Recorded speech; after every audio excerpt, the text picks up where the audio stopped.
Hey everyone, welcome to the Diet Doc Life Mastery Podcast. I'm Joe Klemczewski with Kori Propst, Dr. Kori Propst, our health psychologist.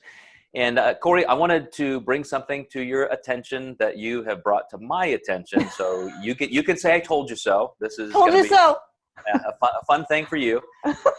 But a long time ago, you said, hey, Joe, I think I want to kind of maybe start teaching more intuitive eating. Mm-hmm. You know, I know we're the whole company that brought macronutrient tracking into the industry and flexible dieting and tracking macros. And even that has become like the number one common denominator in diet success is some form of tracking. But then the pendulum kind of goes the other way. And everybody gets excited about just something that's different because it's the shiny new object. But as always, my contention would be there are some things we can learn and we can meld these things together and decide, okay, what does this really mean for the person who just needs to lose weight, feel better, be healthy? So I have some ideas, but I'm gonna let you open this up and just say what your perception of where the intuitive eating crowd is intersecting with the general public. What are people talking about and how are they attempting this? Well, Joe, I don't think we can talk about intuitive eating without talking about diet culture. That's one of the primary principles of intuitive eating is to reject the diet mentality. And I literally just made a post on Instagram today about diet culture and having the wherewithal as individuals and communities and as it within the various cultures that we're in to start reflecting upon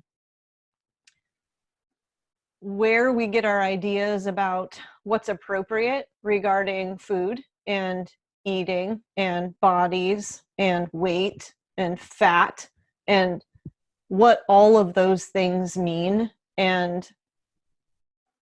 how we may be oppressing ourselves and oppressing others just in terms of or by the ways in which we act or don't act, what we say or don't say, the ways we coach or don't coach our clients.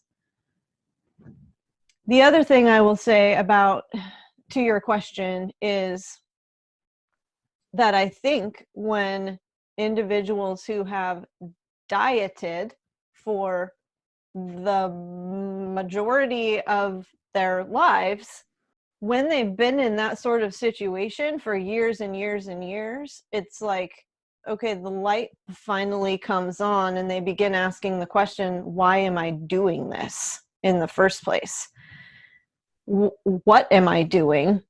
What is contributing to me thinking that I really need to change and lose weight specifically in order to have more energy and in order to feel more vital and in order to have a happy life? Why have those two things become weaved?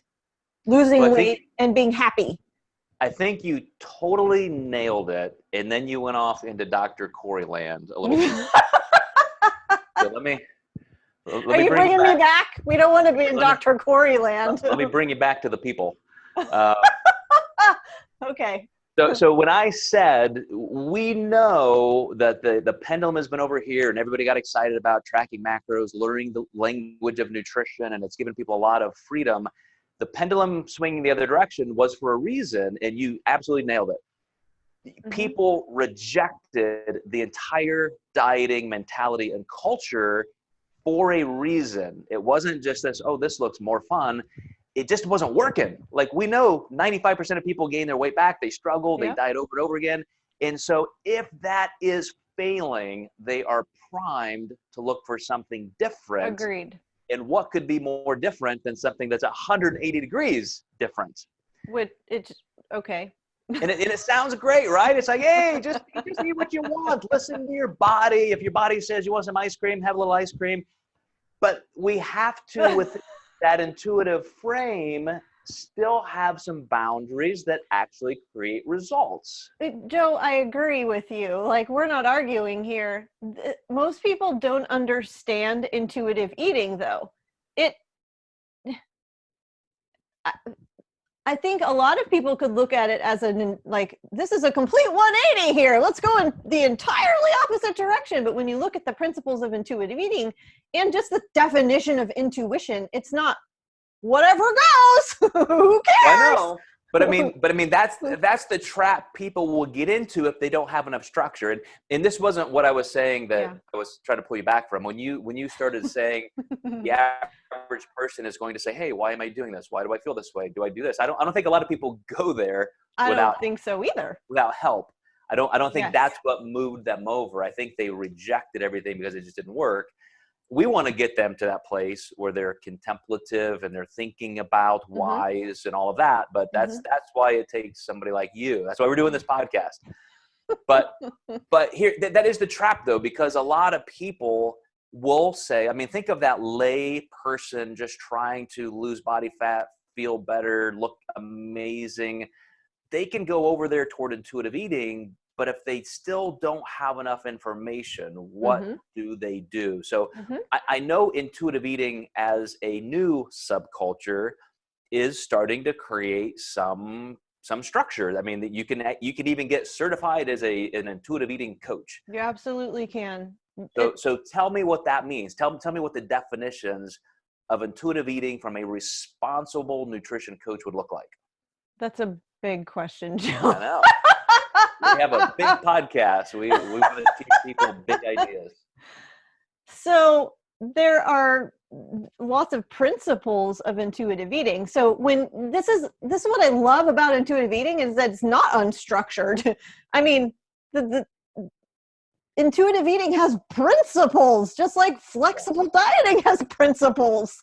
So let's lay them out. That's exactly where I wanted to go. Okay. So the first principle of intuitive eating is reject the diet mentality. I mentioned this in the very beginning. So, this is really all about, and this is the way intuitive eating describes it, is that we want people to get angry at diet culture that is promoting weight loss and lies that have led people to feel like failures for a very long time. And it's to understand the thoughts and the beliefs and those sorts of structures that have contributed to you feeling like you're not good enough the way that you are. And I agree with a ton of, it's like the bulk of my work is spent with people identifying like, what are the beliefs that are guiding you in this direction? What are the thoughts that turn immediately into action that haven't been contemplated or reflected upon? And like, are you holding them up against your values? And maybe you don't even know what your values are. Let's go there first.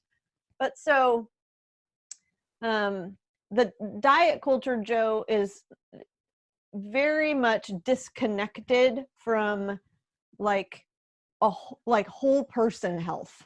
It is weight. It's how you look, body fat percentage, and weight. And everything that I do is connected and very much attached to those things. And so it leads people to feel like they're not good enough. They can't be successful unless they weigh a certain weight or look a certain way or have these features or their body is shaped this way. And it leads to a lot of disordered eating and other things like body dysmorphia, body image issues. So the founding principle is just to shine a light on normal diet culture, which says, hey, let's lose 30 pounds. Let's lose body fat. Then you'll be able to accept yourself and so forth. And just say, okay, let's do this for the long haul. Let's just eat in a way that allows us to lose body fat and feel better and look better. So it takes that initial pressure off. But at some point you still have to, and I'm a fan of this, just so you know, I'm not arguing against this. I'm saying that in context, there are several things that need to be in place, intuition being one of them. Intuition is a part of flexible dieting. That's why 25 years ago, when I first started working with clients, I mean, imagine me in my 20s sitting across my desk and trying to teach people how to eat. I didn't have a lot of experience with this. I had a head full of knowledge. But I immediately saw, okay, like these people just, obviously meal plans don't work. Rigid dieting doesn't work. So my first attempts at flexible dieting and even creating it as a concept was to bring in intuition. You should be able to eat when you're hungry. You should be able to have this much carbs and spend them how you want, like a budget. Those were those values that allowed intuition to be a part. But the other side of the coin was still having a budget that was right for you to reach your goals. And I'm still okay with that, even having some negotiation and softness to it. We can take diet breaks. You can go on vacation, and I don't want you to lose weight on your vacation. I want you to enjoy it. So all of that's already built in. So what can we use intuition or intuitive dieting for, intuitive eating, that even makes that better? How can those things work together? Well, I think I like the use of the term budget. And if we expand that a little bit, everyone has a different budget. Everyone makes a different amount of money. Everyone needs a different amount of money to do the things that they enjoy and that fulfill them. And, and I think the same holds true for food and eating and pleasure, in regards to how we feed ourselves. So just like flexible dieting got bastardized into if it fits your macro. So, hey, flexible dieting with all of the principles and the health values said, hey, let's just eat donuts and Pop-Tarts and eat as much shit as we can. And look, I still have abs. Intuitive eating has the same risk of, okay, I'm just supposed to listen to my body. So my body really must need sodium. That's why I'm eating these Doritos. People can use intuition to still spin their wheels and just not go anywhere because they don't have enough contact with the road. Part of intuitive eating is understanding your body. How does it show you it's hungry? Like, what do you feel? Some people feel it in their throat. Some people feel it in their stomach. Some people start to feel shaky at varying levels of hunger. It's also about understanding fullness levels. Like, so this isn't eat as much as you want, however you want, whatever foods are available to you. But it is also taking into consideration that not all of us have expensive, organic, perfectly healthy foods available to us too. So we have to take into consideration like food availability, the money we have to spend on food, all of those things as well. But in terms of the structure, feeling your fullness, honoring your hunger, discovering what different levels of satisfaction mean to you. So it's not just listen to your body, because I've had a lot of clients, Joe, who are like, what does that mean? Okay. Well, let me stop you there because I want to make sure people can catch up with us. Foundational principle step number one is the, I don't even want to say rejecting diet culture. I want to turn that into a positive and say embracing flexibility, embracing a softer, easier path, something that's not as rigid and confining. And then the second principle is I'll stop here in a second, is to say, okay, now I have to figure these things out physiologically. How does a thin person, how does a healthy person, how does somebody who's lost a bunch of weight and maintained it, how do they now eat? I got to figure that out in my own physiology and my own life contexts. Exactly. And that comes down to, this is the second principle, honor your hunger. Okay. And that's going to look a different way for every person in different circumstances. Honoring my hunger looked very different when I was competing in bodybuilding than it does now. Okay. So there are going to be different seasons of our life and different circumstances that dictate what that honoring looks and feels like. But I wanted to add this. We can talk about all the practicality. That's really, really important, and the flexibility. But what's the tone of that? Intuitive eating, if we're holding that up against like typical rigid dieting, it's, I don't even like the word soft, but it's a more friendly, more compassionate, more expansive way of feeding ourselves and honoring our bodies. And the diet mentality is, it's not an honor of our bodies. It's here's what's wrong with them that needs fixing. Intuitive eating is, oh my God, look at all of the things my body does for me. I want to take care of it in a way that's going to result in longevity and vitality and zest and me being able to do the things and move around in the world the way that I want to and need to, not just for my benefit, but for the benefit of others. So it's not softer, but it is. It's bigger, it's broader, it's wider. There's breadth and depth to it. Mm-hmm. Okay. Yeah, and you know, I would. I'm going to give an illustration here. A conversation I had on the phone with a client yesterday, because he provided me just a softball pitch to just knock out of the park as we were contemplating this. And he said, you know, out of all the things I've done, I've lost weight and regained it back, and I'm trying to, you know, find my bearings and how to do this for the long haul. And he wants to come back to, of course, it being sustainable and for his health, and he wants all those values. But he had a hard time figuring out like a chain of command, so to speak, or chain reactions. One thing leads to another. He said, this is what I've noticed. I really do love fitness. Like I love to be on the treadmill. I love to run and so forth. And I found, instead of just diving headfirst into, as you said, diet culture, now everything in my life has to change. Everything has to be ordered and orderly. Once I just got in the habit of running, then all of a sudden I started eating a little better because, hey, I'm putting this time in on the treadmill. I don't want to eat like an asshole and just like, you know, like be negating those effects. And then like one little step led to another, And I was able to show him this chain reaction of building values, which I think is the underlying thing. And again, I had to find a way to get him to understand this. And he just so happened to tell me this story that as a young stockbroker, he met Bernie Madoff. Oh. Yeah. Okay. And he was a young dude, and Bernie was like, here are my returns. I can get you this much for your money. And my friend's supervisor was like, okay, how do you do that? Show me your company. Show me exactly your protocol is this. And he goes, nope. If you want these returns, you just trust me. And so that guy said, we don't do that. No. We don't do that. That's a principled decision. If you can't show me how you make the money, we're not going to do it. And my friend was like, are you kidding me? Look at these returns. Let's go. Let's put billions into this. And he said, thank God that my supervisor said that is a principle, a value that we do not cross. And I said to my friend, you could say the same thing about cheesecake or a great big juicy cheeseburger. Man, that looks good. Look at that. Look at that. That's amazing. Let's get that. Yet there's a principle or a value that you have made with yourself that I do not eat that right now. Maybe on the weekend, in this amount, in this context, but I have a value that's just, I don't impulsively make that decision every time I see it just because I think it looks good. And he was like, oh yeah, that's what it means to have a value-based diet, a value-based diet mentality.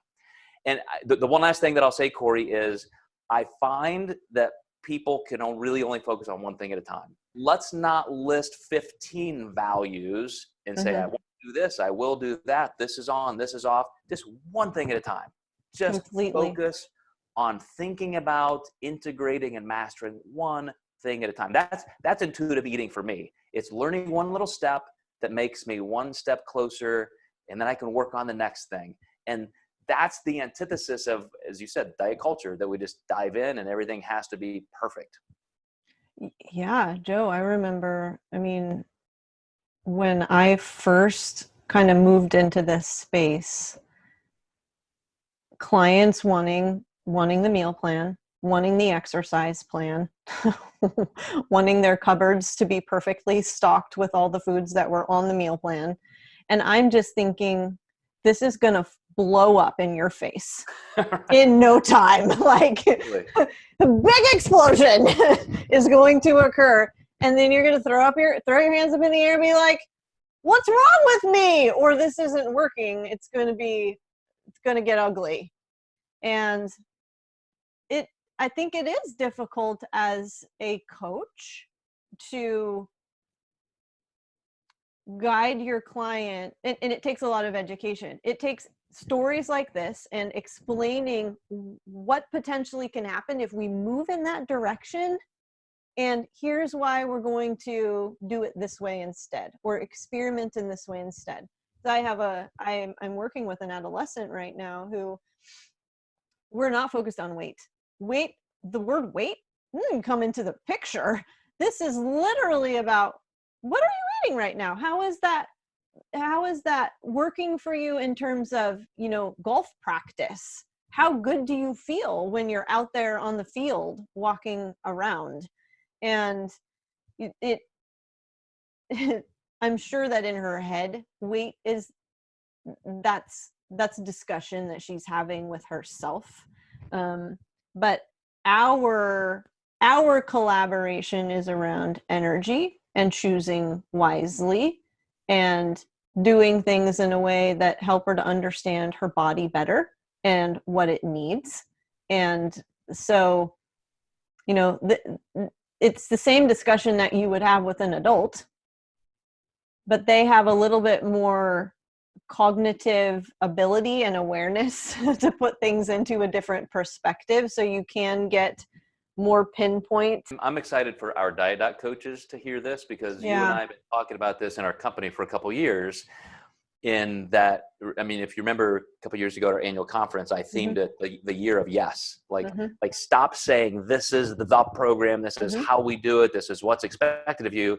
Take people where they are. Yes. And let them understand that we are building a process that's unique to them.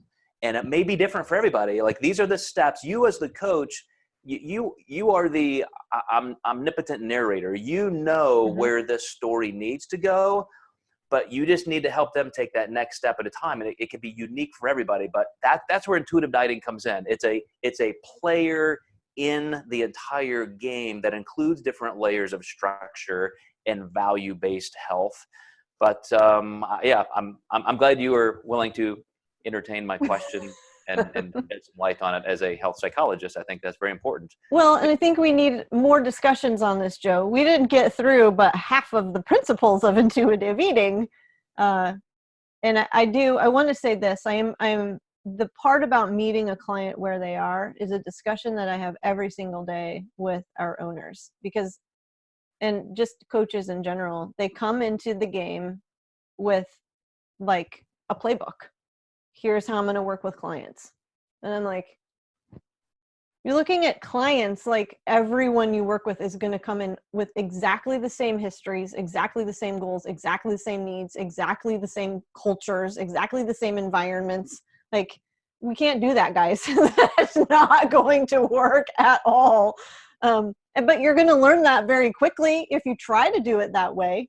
And I've been working with a month for a woman in her 40s, and we're not tracking macros. We're not doing that yet. She is not ready. She's not in a place. She doesn't have the skills or the knowledge below that to even go there yet. And if I ask her to do that, she's going to get frustrated, feel incredibly overwhelmed, and then wonder why she even started this in the first place. We want to build confidence. We don't want to steal it from people. And that's part of intuitive eating too. Yes. And that is so well said. I think that's a perfect summary, because my contention with it in the beginning was not that it's a bad thing. It's a misunderstood thing. And it's a skill and kind of a new thing in the coaching and the nutrition industry that just needs some definition. And I think it's up to people like us. You as a health psychologist, that's a pretty unique voice in the industry to start teaching people what this is responsibly. Obviously, we as a company are kind of an institution. We've been doing this for 25 years, pioneering, creating things. And so I really think this is going to help a lot of people understand what this is and even enhance their own dieting and lifestyle experience, as well as hopefully a lot of coaches. Agreed. Yeah. Thank you. All right. Thank you, Dr. Kori Propst, and you guys watching, listening. We will see you next time. This turned into quite an episode. I think that will be shared quite a bit. So if you know anybody who needs this kind of information, please pass along the link, and we will see you next time in the Diet Doc Life Mastery Podcast. Thanks, guys.